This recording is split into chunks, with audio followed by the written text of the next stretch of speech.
Factitive verb. নিচের বাক্যটি ব্যাখ্যা করি। দে মেড, তারা বানিয়েছিল। এই বাক্যে বানিয়েছিল ক্রিয়াপদ।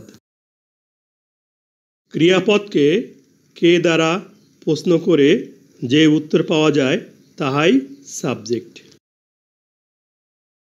কে বানিয়েছিল? উত্তর দে বা তারা, সাবজেক্ট বা কর্তা। প্রশ্ন থাকে তারা কাকে বানিয়েছিল? এই প্রশ্নের উত্তরের জন্য মেড ভার্বের পরে একটি শব্দের প্রয়োজন।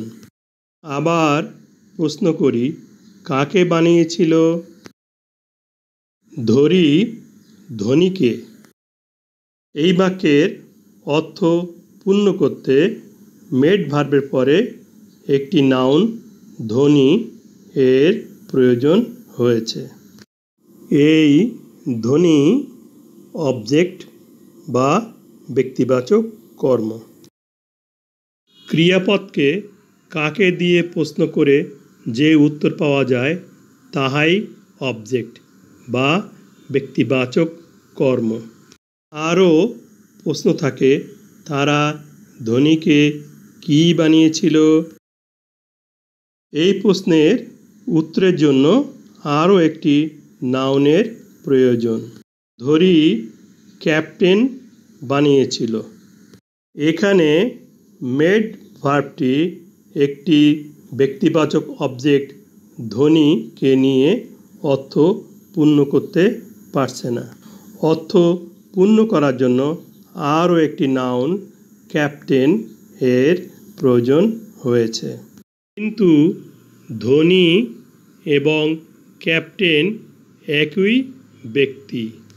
ক্যাপ্টেন অবজেক্ট হলে অবশ্যই বস্তুবাচক হতো।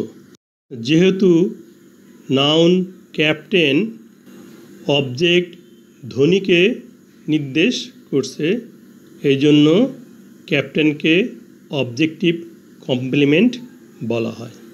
যে সকল ভার্ব একটি অবজেক্ট গ্রহণ করে বাক্যের অর্থ পূর্ণ করতে পারে না, আরও একটি নাউনের প্রয়োজন হয় কিন্তু সেটি অবজেক্ট নয়, এই ধরনের ভার্বকে ফ্যাক্টেটিভ ভার্ব বলা হয়।